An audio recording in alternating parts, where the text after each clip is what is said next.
नमस्कार, मी assistant professor Jaya Kawale GS college of commerce वर्धाच्या ई लर्निंग प्लॅटफॉर्मवर तुम्हा सर्वांचे पुन्हा एकदा स्वागत करते। विद्यार्थी मित्रांनो, आजचा आपला लेक्चर आहे financial accounting BCom 6 semester A section साठी। तर आपण युनिट नंबर 3 बघत आहोत। युनिट नंबर 3 आहे आपला इन्व्हेस्टमेंट अकाउंटिंग। इन्व्हेस्टमेंट अकाउंटिंग काय असते, कशा पद्धतीने त्याचे व्यवहार होत असतात हे आपण मागील एका बेसिक लेक्चरमध्ये बघितलेलं आहे। आजच्या या लेक्चरमध्ये आपण बघणार आहोत की इन्व्हेस्टमेंट अकाउंट कशा पद्धतीने तयार करायचं आहे, म्हणजेच इन्व्हेस्टमेंट अकाउंटचा प्रोफार्मा कशा पद्धतीचा आहे। तर आता आपण बघत आहोत प्रोफार्मा ऑफ इन्व्हेस्टमेंट अकाउंट। आता जे इन्व्हेस्टमेंट अकाउंट आहे त्या इन्व्हेस्टमेंट अकाउंटचं जे अकाउंटिंग रेकॉर्ड आहे तो कशा पद्धतीने मेंटेन करायचा। तर जसं प्रत्येक बिझनेसचा एक फायनान्शियल रेकॉर्ड आपण मेंटेन करत असतो, बरोबर आहे। व्यक्ती आहे, तो व्यक्ती एक पर्टिक्युलर बिझनेस करतो आणि त्या बिझनेसमध्ये त्याला नफा झाला की तोटा झाला हे शोधून काढण्यासाठी त्यासाठी आपण एक पर्टिक्युलर त्याचा नफा तोटा शोधून काढण्यासाठी आपण ते वर्षभरामध्ये आर्थिक वर्षामध्ये झालेले व्यवहार लिहून ठेवतो। लिहून ठेवत असताना आपण दोन पद्धतीने त्याचा रेकॉर्ड मेंटेन करत असतो। एक नोंदवहीमध्ये नोंदी करणे आणि दुसरं खातेवहीमध्ये खतविणे। ही जी प्रक्रिया असते ही वर्षभर चालत असते आणि आर्थिक वर्षाच्या शेवटी आपण त्याचा नफा तोटा शोधून काढतो।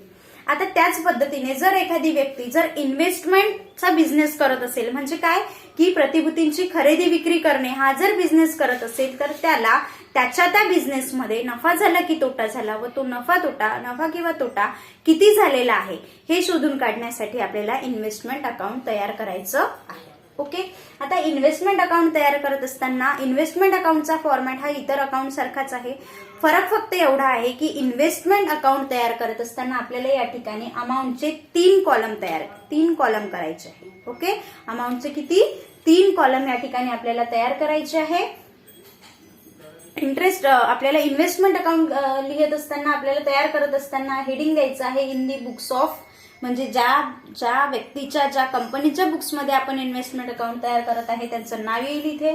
त्यानंतर आहे investment account interest payable on, किती ड्युरेशनचं किती मंथचं इंटरेस्ट त्यामध्ये आहे त्याचं जो ड्युरेशन आहे ते आपल्याला या ठिकाणी मेन्शन करायचं आहे। ओके, आता जसं अकाउंटच्या 2 बाजू डेबिट क्रेडिट, डेबिटला पर्टिक्युलर्स अमाऊंटचे 3 कॉलम यासाठी म्हटलं आहे मी। फर्स्ट कॉलम आपला आहे फेस व्हॅल्यू, म्हणजे त्या पर्टिक्युलर इन्व्हेस्टमेंटची प्रतिभूतीची जी फेस व्हॅल्यू असेल ती फेस व्हॅल्यू घ्यायची आहे। त्यानंतर आहे इंटरेस्ट ऑब्लिक डिव्हिडंड, आता प्रतिभूती शेअर असेल तर डिव्हिडंड मिळेल आणि डिबेंचर्स बॉन्ड्स असेल तर इंटरेस्ट मिळेल, बरोबर आहे। तर interest oblique dividend in rupees आणि त्यानंतर थर्ड कॉलम आहे कॅपिटल व्हॅल्यू।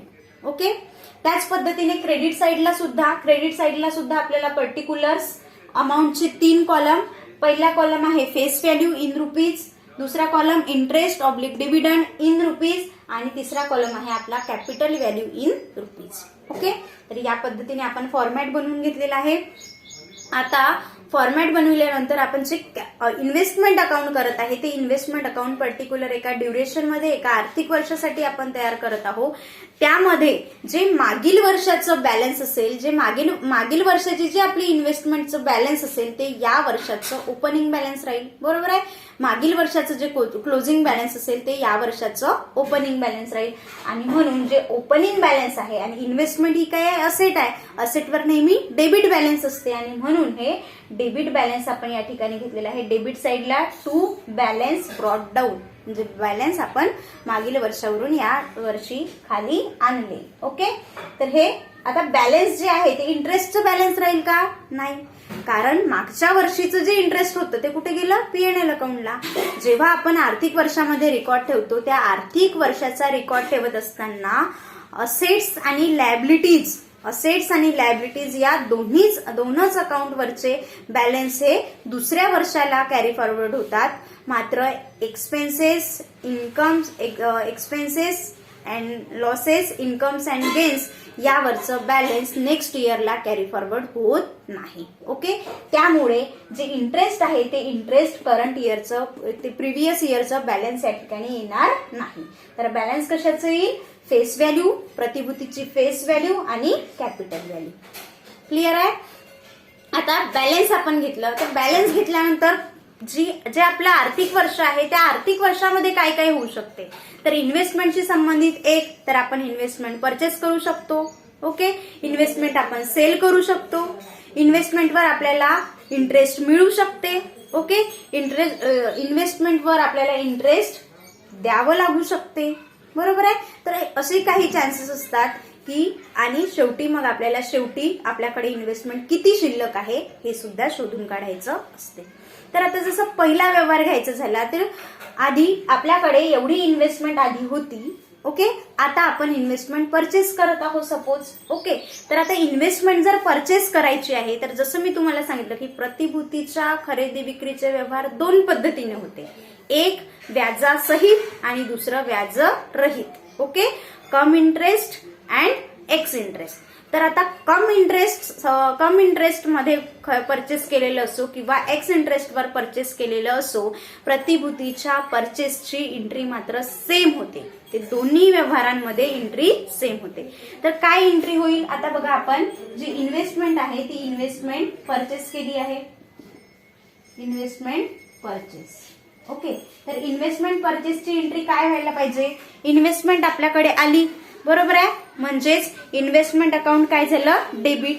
इन्व्हेस्टमेंट आपल्याकडे आली म्हणजे, आणि ही असेट आहे. असेट येथे ते नावे करा या नियमानुसार. डेबिट व्हॉट कम्स इन या नियमानुसार आपल्याला त्या असेटचं अकाउंट डेबिट करायचं आहे. तर या ठिकाणी इन्व्हेस्टमेंट अकाउंट डेबिट.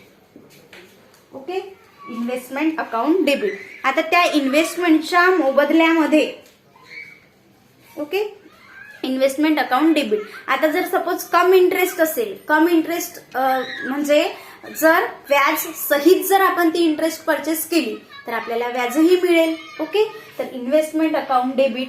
व्याज मिळालं, इंटरेस्ट मिळालं तर इंटरेस्ट अकाउंट डेबिट.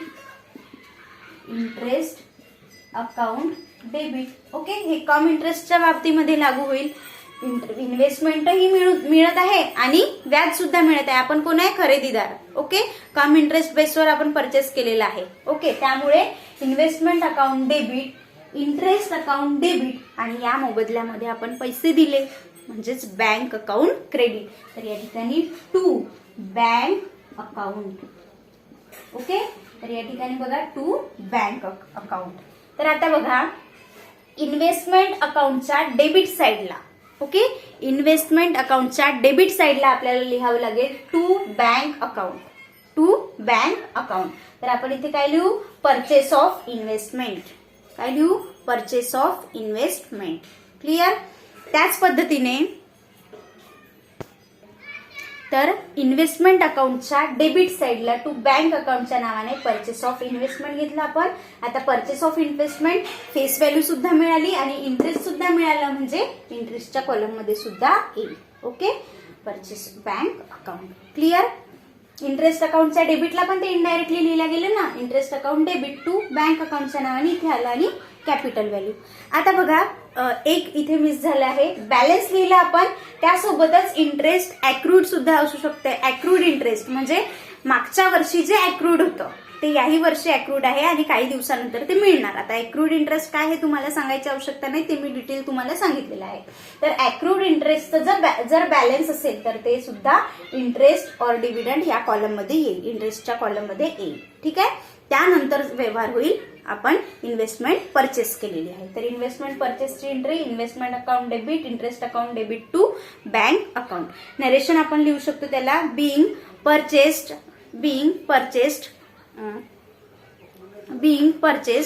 त्यासोबत आपण cum interest or ex interest investment, being purchase investment असं जरी लिहिलं तरी ठीक आहे. ओके. त्यानंतर जी इन्व्हेस्टमेंट आहे ती इन्व्हेस्टमेंट सेल्सची एंट्री. ओके, आता इन्व्हेस्टमेंट परचेस केली, आता आपण सेल्स करूया. तर इन्व्हेस्टमेंट जर आपण सेल्स करतो आहे तर एंट्री काय होईल, दुसरी एंट्री इन्व्हेस्टमेंट सेल्सची. ओके, आता इन्व्हेस्टमेंट जर आपण सेल्स करतो आहे तर आपल्याकडे कॅश किंवा बँक बॅलन्स येईल, बँक अकाउंट डेबिट.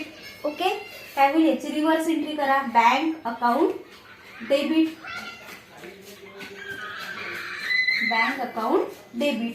ओके, आता बँक अकाउंट डेबिट झालं टू इन्व्हेस्टमेंट अकाउंट. इन्व्हेस्टमेंट आपल्याकडून गेली ना, तर ऍसेट गेली, तर क्रेडिट व्हॉट गोज आउट या नियमानुसार टू इन्व्हेस्टमेंट अकाउंट. ओके, त्यासोबतच आपल्याला इंटरेस्ट सुद्धा द्यावं लागू शकते. ओके, जर इंटरेस्ट सुद्धा आपण दिलं तर to interest account, to interest account. Okay, मग ते कम इंटरेस्ट सोबत असो किंवा एक्स इंटरेस्ट सोबत असो, सेल्सची एंट्री सेम होईल. Bank account debit to investment account और इंटरेस्ट अकाउंट. क्लिअर. तर आता बघा क्रेडिट साईडला इन्व्हेस्टमेंट अकाउंटच्या क्रेडिट साईडला याची एंट्री होईल. तर इन्व्हेस्टमेंट अकाउंटच्या क्रेडिट साईडला आपण आलो by bank account. Okay, by bank account. तरी ब्रॅकेटमध्ये आपण लिहिलं सेल ऑफ इन्व्हेस्टमेंट. तर sale of investment bank account face value सुद्धा आपण फेस व्हॅल्यूच्या सुद्धा कॉलम मध्ये येईल आणि इंटरेस्टच्या कॉलम मध्ये सुद्धा येईल, कारण आपण विथ इंटरेस्ट इन्व्हेस्टमेंट सेल केलेली आहे. ओके, तत्पूर्वी जे इन्व्हेस्टमेंट आहे ती इन्व्हेस्टमेंट सेल करण्यापूर्वी जी इन्व्हेस्टमेंट आपण परचेस केलेली आहे त्या इन्व्हेस्टमेंटवर आपल्याला इंटरेस्ट रिसीव्ह होऊ शकते. तर इंटरेस्ट जर रिसीव्ह झालं तर काय एंट्री होईल, bank account debit to interest account. Okay, interest रिसीव्हची थर्ड एंट्री सपोज आपण करतो आहे इंटरेस्ट रिसीव्ह. इंटरेस्ट रिसीव्ह ही जी सेकंड एंट्री आहे ही होती आपली इन्व्हेस्टमेंट सेल्स. इन्व्हेस्टमेंट सेलची पहिली एंट्री होती इन्व्हेस्टमेंट परचेसची. आता इंटरेस्ट रिसीव्ह, तर इंटरेस्ट रिसीव्हची एंट्री काय होईल, इंटरेस्ट रिसीव्ह झालं म्हणजे bank account debit. Okay, bank account debit to interest account, to interest account. Okay, तर इंटरेस्ट अकाउंट आपण इथे कंबाईन करत आहोत ऍक्च्युली, म्हणून ते आपण इन्व्हेस्टमेंट अकाउंट मध्ये घेतोय, बट इंटरेस्ट अकाउंट क्रेडिट. तर बघा इंटरेस्ट अकाउंटच्या क्रेडिट साईडला बँक अकाउंटच्या नावाने लिहिलं half yearly, first half yearly interest receive. Okay, half yearly जर इंटरेस्ट रिसीव्ह होत आहे किंवा क्वार्टरली जर होत आहे तर हाफ इयरली इंटरेस्ट रिसीव्ड आपण याला लिहू शकतो. Okay, after half yearly interest received आपण ती जी इन्व्हेस्टमेंट आहे ती सोल्ड केलेली आहे. तर सोल्ड केली, सेल्स केली, तर आपण एंट्री केली त्याची bank account debit to investment account or to interest account. Okay, investment आणि इंटरेस्ट आणि face value or capital value तिन्ही कॉलम मध्ये याची अमाऊंट येईल. मात्र जे इंटरेस्ट आहे ते फक्त इंटरेस्टच्या कॉलम मध्ये येईल. क्लिअर. त्यानंतर सेकंड इन्स्टॉलमेंट, आपल्याला सेकंड जे इंटरेस्ट आहे ती सेकंड इन्स्टॉलमेंट सुद्धा मिळू शकते. त्याचीही एंट्री सेम होईल, interest bank account debit to interest account. तर इंटरेस्ट अकाउंटच्या क्रेडिटला बँक अकाउंटच्या नावाने second half yearly interest received. Okay, second half yearly interest received. तर हे जे व्यवहार आहेत म्हणजे काय की इन्व्हेस्टमेंट परचेस करणे, इन्व्हेस्टमेंट विकणे आणि इन्व्हेस्टमेंटवर इंटरेस्ट मिळणे, ही जी प्रोसेस आहे ही वर्षभर चालत असते. आणि जेवढे परचेस करू, जेवढे आपण इन्व्हेस्टमेंट परचेस करू तेवढे इन्व्हेस्टमेंट अकाउंटच्या डेबिट साईडला, ज्या इन्व्हेस्टमेंटवर जेवढं आपल्याला व्याज मिळेल ते इन्व्हेस्टमेंट अकाउंटच्या क्रेडिटला, जी इन्व्हेस्टमेंट आपण सेल्स केलेली आहे ती सुद्धा इन्व्हेस्टमेंट अकाउंटच्या क्रेडिट साईडला जाईल. आणि या पद्धतीने ही जी प्रोसेस आहे ही वर्षभर सुरू राहील. ओके, आता जे अॅक्रूड इंटरेस्ट होतं, आता जसं हे इथे या ठिकाणी अॅक्रूड इंटरेस्ट होतं, ते अॅक्रूड इंटरेस्ट जर सपोज या वर्षी जसं मागील वर्षी अॅक्रूड इंटरेस्ट होतं म्हणजे त्या वर्षीचं ते इन्कम तेवढं झालं तर होतं बरं, परंतु ते मिळालेलं नव्हतं, ते मिळणार होतं. ओके, मिळणार, भविष्यामध्ये मिळणार असं इंटरेस्ट म्हणजे अॅक्रूड इंटरेस्ट. जसं मागील वर्षी होतं तसं याही वर्षी असू शकते. बरोबर आहे. तर जेव्हा आपण आर्थिक वर्षाच्या शेवटी जेव्हा याचा नफा तोटा आपल्याला शोधून काढायचा आहे तेव्हा आर्थिक वर्षाला आपण बघतो की इंटरेस्ट अॅक्रूड आहे का. ओके, आणि जर अॅक्रूड इंटरेस्ट असेल तर त्याचा रेकॉर्ड आपल्याला ठेवायचा आहे. तर ते इंटरेस्ट अकाउंट मध्ये आपण लिहित असतो बाय अॅक्रूड इंटरेस्ट. काय लिहिलं आपण, बाय अॅक्रूड इंटरेस्ट. क्लिअर. एवढं इंटरेस्ट अॅक्रूड आहे म्हणजे ते येणे आहे, बट ते इन्कम आपलं झालेलं आहे जे भविष्यामध्ये मिळणार आहे. क्लिअर. आता अॅक्रूड इंटरेस्ट झाल्यानंतर आपल्याला काय करायचं आहे, याचं बॅलन्सिंग करायचं आहे. आर्थिक वर्ष संपत असताना आर्थिक वर्षाच्या शेवटी बॅलन्सिंग करायचं आहे. जेव्हा आपण याचं इन्व्हेस्टमेंट अकाउंटचं बॅलन्सिंग करतो आहे तर सर्वात आधी आपण जो इंटरेस्टचा कॉलम आहे, ओके, सर्वात आधी आपण काय करू की जो इंटरेस्टचा कॉलम आहे त्या इंटरेस्टच्या कॉलमची आपण बॅलन्सिंग करू. इंटरेस्टच्या कॉलमचं बॅलन्सिंग करत असताना यावर जे नेहमी क्रेडिट बॅलन्स असेल ओके, इंटरेस्ट अकाउंटवर नेहमी कोणतं बॅलन्स असेल? Credit balance. आता क्रेडिट बॅलन्स म्हणजे काय? क्रेडिटची टोटल जास्त आहे आणि डेबिटची कमी आहे. ओके, कारण इंटरेस्ट हे आपलं इन्कम आहे आणि त्यावर नेहमी क्रेडिट बॅलन्सच असते आणि म्हणून जे इन्कम आहे आपलं, जे क्रेडिट बॅलन्स त्यावर आलेलं आहे ते इंटरेस्ट आपल्याला प्रॉफिट अँड लॉस अकाउंटला ट्रान्सफर करायचं आहे. आणि प्रॉफिट अँड लॉस अकाउंटला जे इंटरेस्ट आहे ते इंटरेस्ट ट्रान्सफर करत असताना त्याची एंट्री होती आपली entry number 4, interest account debit to profit and loss account. Interest account debit to profit and loss account. Okay, जे काही इंटरेस्ट आपण आर्थिक वर्षाच्या शेवटी प्रॉफिट अँड लॉस अकाउंटला ट्रान्सफर करू, कारण सर्व आपल्या बिझनेसचा पूर्ण जो लेखाजोखा आहे, जो रेकॉर्ड आहे, खऱ्या अर्थाने नेट प्रॉफिट आहे, ते कुठे फाइंड आउट होणार आहे? प्रॉफिट अँड लॉस अकाउंटला. त्यामुळे हे इंटरेस्ट सुद्धा कुठे जाईल? इंटरेस्ट फ्रॉम इन्व्हेस्टमेंट म्हणून प्रॉफिट अँड लॉस अकाउंटच्या क्रेडिट साईडला. तर इथून इंटरेस्ट आपण प्रॉफिट अँड लॉस अकाउंटला ट्रान्सफर करत आहे, तर त्याची एंट्री होते interest account debit to profit and loss account. Okay, आपण इथे नॅरेशन लिहू शकतो, being balance on interest account transfer to profit and loss account. Clear?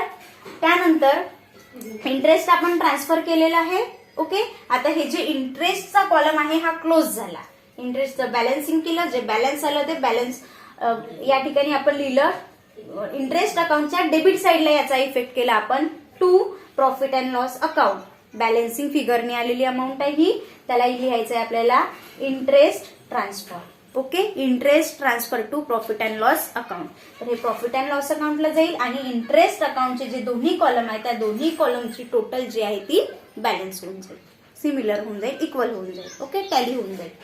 Okay, त्यानंतर आपल्याला जे कॅपिटल व्हॅल्यू आहे त्या कॅपिटल व्हॅल्यूचं बॅलन्सिंग, कॅपिटल व्हॅल्यू जो कॉलम आहे आपल्याकडे त्या कॅपिटल व्हॅल्यू कॉलमचा बॅलन्सिंग करायचं आहे. आता जेव्हा आपण कॅपिटल व्हॅल्यू कॉलमचं बॅलन्सिंग करतो त्यावरून आपल्याला समजते की आपल्याला आपल्या इन्व्हेस्टमेंटवर नफा झालाय की तोटा झालाय. ओके, खऱ्या अर्थाने इन्व्हेस्टमेंटवरचा नफा तोटा शोधून काढण्यासाठी आपण इन्व्हेस्टमेंट अकाउंट तयार केलं आहे आणि खऱ्या अर्थाने नफा तोटा जो आहे तो कॅपिटल व्हॅल्यू वरून शोधून काढता येतो. आणि कॅपिटल व्हॅल्यू वरून नफा तोटा शोधून काढण्यासाठी आपल्याला कॅपिटल अकाउंटचं बॅलन्सिंग करायचं आहे. जेव्हा आपण कॅपिटल अकाउंटचं बॅलन्सिंग करू त्यावर एकतर आयदर डेबिट बॅलन्स असेल किंवा क्रेडिट बॅलन्स असेल. ओके, जर कॅपिटल व्हॅल्यू या कॉलम मध्ये जर सपोज डेबिट बॅलन्स आहे, ओके, काय आहे? डेबिट बॅलन्स आहे. म्हणजे काय की डेबिटची टोटल जास्त आहे. जर डेबिटची टोटल जास्त आहे तर आपल्याला लॉस होईल. ओके, आणि तो जो लॉस आहे तो कुठे ट्रान्सफर केला जाईल? प्रॉफिट अँड लॉस अकाउंटला. ओके, किंवा दोनपैकी एक सिच्युएशन असू शकते. किंवा क्रेडिट बॅलन्स जर असेल, डेबिट किंवा क्रेडिट दोन्हीपैकी कुठलंही एक बॅलन्स असू शकते. जर क्रेडिट बॅलन्स असेल तर क्रेडिटची टोटल जास्त म्हणजे इन्कम जास्त, एक्सपेन्सेस कमी. ओके, असं समजू शकतो आपण. आणि क्रेडिट बॅलन्स आहे म्हणजेच जो प्रॉफिट अँड लॉस अकाउंट आहे त्या जो इन्व्हेस्टमेंट आहे, जो इन्व्हेस्टमेंटवर आपल्याला प्रॉफिट झालेला आहे आणि इन्व्हेस्टमेंटवरचं प्रॉफिट हे सुद्धा आपल्याला प्रॉफिट अँड लॉस अकाउंटला ट्रान्सफर करायचं आहे. ओके, तर याच्यात दोन सिच्युएशन आहे. Profit and loss account means profit आणि हे profit and loss account means loss. तर हे profit on sale of investment transfer to profit and loss account. आणि इथे लॉस जर झालेला असेल, loss on sale of investment असेल तर ते सुद्धा आपल्याला transfer to profit and loss account करायचं आहे. आयदर प्रॉफिट ऑर लॉस दोनपैकी कुठलीही एक सिच्युएशन राहील. आणि यावरूनच खऱ्या अर्थाने इन्व्हेस्टमेंटवर आपल्याला प्रॉफिट झालं की लॉस झाला हे यामधून आपल्याला कळेल. ओके, आता दोन कॉलम आपण बॅलन्सिंग केले. इंटरेस्ट कॉलम झाला आहे, कॅपिटल व्हॅल्यू झाला आहे. आता आपल्याला क्लोज करायचा आहे फेस व्हॅल्यू कॉलम. ओके, आता फेस व्हॅल्यू कॉलम जो आहे तो फेस व्हॅल्यू आपण इन्व्हेस्टमेंटसाठी लिहितो आहे, बरोबर आहे. आणि इन्व्हेस्टमेंटवरचं जे बॅलन्स आहे ते पुढल्या वर्षाला ट्रान्सफर होत असते, कॅरी डाऊन होत असते, बरोबर आहे. आणि म्हणून यावरचं जे बॅलन्स येईल आहे यावर नेहमी डेबिट बॅलन्स असेल म्हणजे डेबिटची टोटल जास्त, क्रेडिटची कमी. आणि हे जे बॅलन्स आहे ते पुढल्या वर्षाला कॅरी डाऊन केलं जाईल. आणि म्हणून फेस व्हॅल्यूवरचं हे जे बॅलन्स आहे ते बॅलन्स ट्रान्सफर केलं जाईल पुढल्या वर्षाला म्हणजे बाय बॅलन्स कॅरी डाऊन. कोणत्या कॉलम मध्ये घेतला आपण? फक्त फेस व्हॅल्यू कॉलममध्ये. ओके, फेस व्हॅल्यू आणि कॅपिटल व्हॅल्यू आणि दोन्हीची याची टोटल जी आहे ती टोटल पूर्ण सेम होऊन जाईल, इक्वल होऊन जाईल. ओके, या पद्धतीने आपण सिक्वेन्सली आपण एंट्रीज बघितल्या आणि एंट्रीजची पोस्टिंग सुद्धा आपण इन्व्हेस्टमेंट अकाउंटमध्ये कशा पद्धतीने करतो हे बघितलं. तत्पूर्वी आपण जे profit and loss account transfer केलेलं आहे, प्रॉफिट किंवा लॉस जे ट्रान्सफर होईल त्याची सुद्धा एंट्री आपल्याला करावी लागेल. आता जर सपोज इथे 5वी एंट्री होईल, जर सपोज आपण प्रॉफिट ट्रान्सफर करतो आहे. ओके, जर सपोज प्रॉफिट ट्रान्सफर करतो आहे तर काय एंट्री होईल, प्रॉफिट ट्रान्सफरची एंट्री होईल investment account debit, investment account debit to investment account debit to profit and loss account, to profit and loss account. तर प्रॉफिट अँड लॉस अकाउंटच्या क्रेडिट साईडला जाईल, कारण हे जे इन्व्हेस्टमेंट आहे ते जे प्रॉफिट आहे ते इन्व्हेस्टमेंट वरचं आहे. तर profit on sale of investment कुठे येत असते, प्रॉफिट अँड लॉस अकाउंटच्या क्रेडिट साईडला. ओके, तर हे झालं प्रॉफिट. तर या ठिकाणी आपण लिहू शकतो profit on being profit on sales of investment transfer to PNL account. Okay, याच रिव्हर्स एंट्री एक होईल, जर लॉस असेल तर रिव्हर्स एंट्री होईल. काय एंट्री होईल, profit and loss account debit, profit and loss account debit to investment account, to investment account. आणि या पद्धतीने याची रिव्हर्स एंट्री होईल. याला आपण नरेशन मध्ये काय लिहूया, loss on sale of investment transfer to profit and loss account. तर या पद्धतीने 5वी आणि 6वी एंट्री होईल आपली प्रॉफिट अँड लॉस अकाउंट ट्रान्सफरची. बॅलन्सची एंट्री होणार नाही. ओके, एंट्री कशा कशाची झाली, इथे बॅलन्स ब्रॉट डाऊन केलं त्याची एंट्री होणार नाही. इंटरेस्ट अक्रूड आहे मागच्या वेळेसचं, त्याची सुद्धा एंट्री या ठिकाणी होणार नाही. एंट्री केव्हापासून सुरू होईल, जेव्हा आपण इन्व्हेस्टमेंट परचेस करू, तर इन्व्हेस्टमेंट परचेसची एंट्री. त्यानंतर इंटरेस्ट रिसिव्ह झालं त्याची एंट्री, इन्व्हेस्टमेंट सेल्स केली त्याची एंट्री. त्यानंतर अक्रूड इंटरेस्टची एंट्री सुद्धा या ठिकाणी आपण अक्रूड इंटरेस्टची सुद्धा एंट्री आपण करू शकतो. Accrued interest account debit to investment account. Okay, तर या ठिकाणी एक नंबर 5ची एंट्री होईल. इथे घेते मी नंबर 5. अक्रूड इंटरेस्टची एंट्री होईल, accrued interest account debit, accrued interest account debit to investment account, to investment account. कारण हे सुद्धा एक प्रकारची आपली करंट असेट आहे, बरोबर आहे. आणि असेटचं बॅलन्स पुढल्या वर्षाला ट्रान्सफर होते, तर अक्रूड इंटरेस्टचं बॅलन्स ट्रान्सफर होईल, जे की आपण पुढल्या वर्षाला जसं इथे घेतलं तसं. ओके, तर अक्रूड इंटरेस्ट हे फक्त इंटरेस्टच्या कॉलम मध्ये येईल, टू इन्व्हेस्टमेंट अकाउंट. तर इन्व्हेस्टमेंट अकाउंटच्या क्रेडिट साईडला अक्रूड इंटरेस्ट अकाउंटच्या नावाने घेतलं आपण. ओके, ही होती आपली नंबर 5ची एंट्री. ओके, आणि ही आहे प्रॉफिट अँड लॉस अकाउंटची नंबर 6ची एंट्री.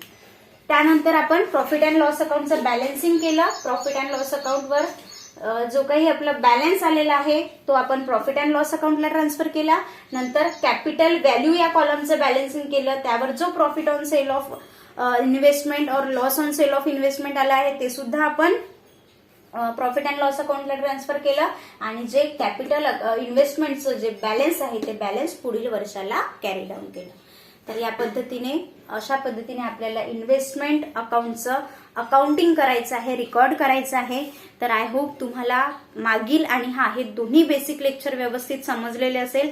आज तुम्हाला क्लिअर झालेलं असेल की आपल्याला रेकॉर्ड कशा पद्धतीने मेंटेन करायचं आहे. होऊ शकते आपल्याला जर्नल एंट्रीज एखादी विचारली जाऊ शकते, किंवा आपल्याला याचं जे पोस्टिंग आहे ते सुद्धा एखादी पद कुठे केव्हा कसं येईल यावर सुद्धा प्रश्न विचारले जाऊ शकते. त्यामुळे व्यवस्थित माइंडली छोट्या छोट्या बारीक सारीक गोष्टी आपल्याला या ठिकाणी लक्षात घेऊन समजून घेऊन शिकून घ्यायचे आहे. तर आता नेक्स्ट लेक्चरमध्ये आपण याचे न्यूमेरिकल्स प्रॉब्लेम्स बघूया. तोपर्यंत घरी राहा, सुरक्षित राहा. धन्यवाद.